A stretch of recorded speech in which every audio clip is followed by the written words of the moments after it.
सबको नमस्कार। मैं डॉक्टर सुजाता मखदूम, हिंदी सहायक प्राध्यापिका, सरकारी प्रथम स्तरीय महाविद्यालय दांडेली।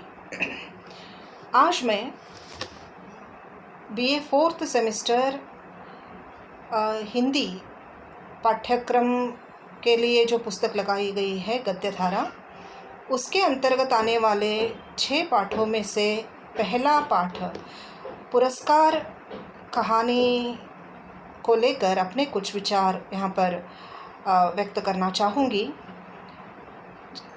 पुरस्कार जयशंकर प्रसाद द्वारा लिखित कहानी है।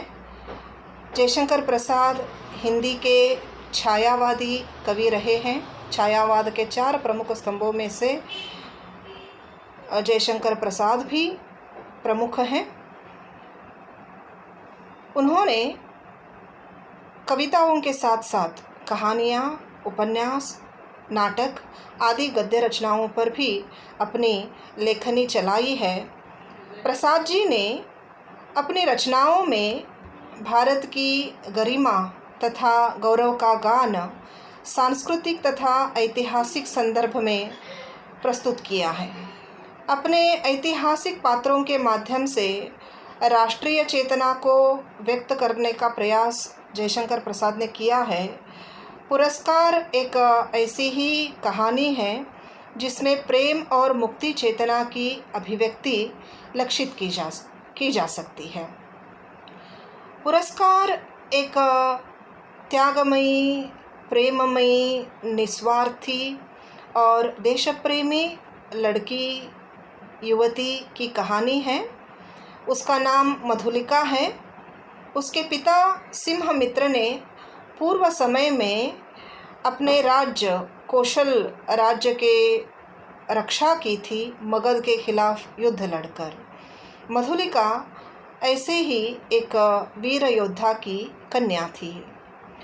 कहानी का आरंभ उस दृश्य के साथ होता है जब कौशल नरेश अपने राज्य की परंपरा के निर्वाह के लिए हर वर्ष की तरह इस बार भी इंद्र की पूजा करने आए हुए हैं। यह एक कृषि उत्सव था जिसमें राजा अपने राज्य के किसी किसान की भूमि अधिग्रहण करता था और उस एक दिन के लिए राजा उस खेत में कृषि का कार्य करता था और अन्य आयोजन भी उत्सव के राजा संपन्न करता था। इस बार मधुलिका का खेत राजा ने अधिग्रहण किया था। राजा पुरस्कार स्वरूप मधुलिका को बहुत बड़ी धनराशि देना चाहते थे, पर मधुलिका ने वो पुरस्कार लेने से मना कर दिया, क्योंकि मधुलिका सोचती है, उसका कहना है कि वह खेतों का सौदा नहीं करेगी। राजा के कहने पर और अन्य लोगों के कहने पर भी वह पुरस्कार लेने के लिए तैयार नहीं हुई। तो उस उत्सव में आसपास के राज्यों के राजा, राजकुमार भी अतिथि के रूप में आए हुए थे और मगध का राजकुमार अरुण भी वहाँ पर आया हुआ था और वो ये सारी घटना देख रहा था। उत्सव संपन्न हुआ। मधुलिका ने पुरस्कार नहीं लिया। अरुण ने ये सारा दृश्य अपनी आंखों से देखा तो वह मधुलिका के व्यक्तित्व से बहुत प्रभावित हुआ और वो मधुलिका की कुटिया में जाकर उससे मिला और उससे प्रणय निवेदन किया और कहा कि वो उसकी सहचरी बन जाए और वो कौशल नरेश से कहकर उसके खेत उसे वापस दिलवा देगा। पर मधुलिका उसके आग्रह को ठुकरा देती है और अरुण वापस अपने राज्य लौट जाता है। मधुलिका फिर अपने खेत नहीं जाती है और दूसरों के खेतों में काम करके अपना जीवन यापन करती है। यूं ही 3 वर्ष बीत जाते हैं। जब मधुलिका अपनी आर्थिक विपन्नता से व्यथित हो गई तो अक्सर उसे राजकुमार की याद आती है। एक रात, बारिश की भयंकर रात, संयोगवश राजकुमार स्वयं उसकी कुटिया में शरणार्थी के रूप में आ जाता है। वो कहता है कि उसने अपने राज्य में विद्रोह कर दिया है और उसे राज्य से निष्कासित कर दिया गया है। मधुलिका भी उससे प्रेम कर बैठती है और उसकी बातों में आ जाती है। अरुण मधुलिका को इस बात के लिए राज़ी कर लेता है कि वो कौशल नरेश से अपने खेत के बदले में किले के पास वाली भूमि मांग ले। चूँकि वो भूमि किले के पास है, अतः वहाँ से अरुण अपने साथी सैनिकों के साथ किले पर आसानी से हमला कर सकता है। वो मधुलिका को लोभ देता है कि वो कौशल पर कब्ज़ा कर अपना शासन स्थापित करेगा और उसे अपनी रानी बनाएगा। मधुलिका क्योंकि प्रेम में थी तो उसने अरुण की बातें मान ली और वो राजा के पास गई और राजा से उसने किले के पास वाली भूमि मांगी। तो राजा ने उसे वो भूमि दे दी। तो वो भूमि पाकर दोनों, मधुलिका और अरुण, बहुत प्रसन्न हो जाते हैं। पर मधुलिका का मन बहुत अशांत है, क्योंकि वो सोचती है कि वह जो कर रही है, जो करने जा रही है, वो सही है या गलत है।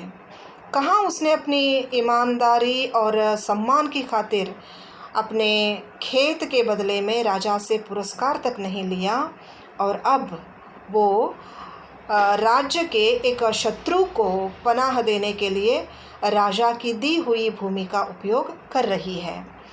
उसके पिता ने राज्य की रक्षा के लिए अपने प्राण दे दिए और वो राज्य के साथ विश्वासघात कर रही है।